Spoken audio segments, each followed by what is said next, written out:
Good morning and welcome to GrainTV. It's August 7th, 2012. I'm Logan Burgess. To my right is Brock. Brock, let's hop into fire tip here. Take a look at the live quotes here this morning. We're looking at old crop corn down 6.5. We have new crop corn down 5.5 here. Soybeans trading about unchanged. New crop picking up about 1.5 cents here. Wheat in Chicago down 6.5. We got Kansas City wheat down 5.25 there. Brock, kind of a sideways trade here. Not a lot of action going on in the grain complex this morning. Probably still trying to digest some of those numbers we got yesterday afternoon out of the crop condition report. What are we seeing there? Yeah, we did get the crop condition reports yesterday afternoon. It drove the market initially on the start of the overnight session, but going forward today, I don't think it's going to have a big bearing on what the market is doing.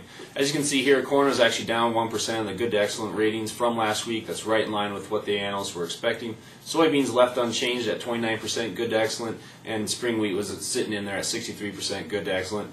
Note on spring wheat is that we're 47% harvested on spring wheat, about 2 weeks ahead of where we were last year at this time. All right, Brock, well, if we kind of compare this year's crop to what we saw last year, as you can see here, the red line is the poor to very poor percentage of this crop. The yellow line is the good to excellent rating on this crop. And the blue line here on the top is the good to excellent rating out of last year's crop. And as you can see now, out of this year's crop, we have about 10% less poor to very poor corn than we had good to excellent corn last year. Dramatically different scenario here. I mean, obviously we've been talking about this for a while here. Markets have been rallying accordingly here. But really the big question right now that the trade's going to be focused on is the yield estimate out of Friday's WASDE report. This crop is very much different than the condition it was in back when the July report was released, huh?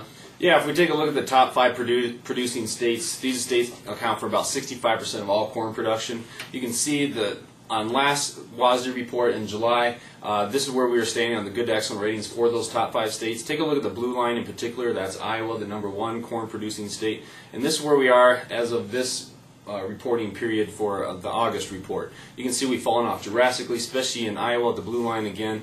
We've gone from about 65% good to excellent in Iowa down to about 20% good to excellent. In Minnesota, one of the best looking states throughout this growing season, we've gone from just over 80% down to about 55%.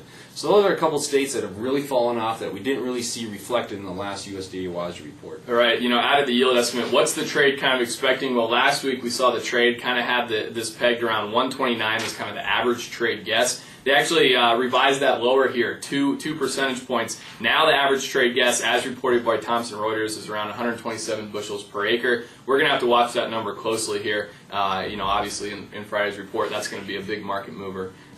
Yeah, we'll keep you posted on that here on GrainTV. On Twitter, @GrainTV is where you can find us. I think that kind of wraps up our show here for this morning on GrainTV. Thanks a lot for joining us. Have a great day.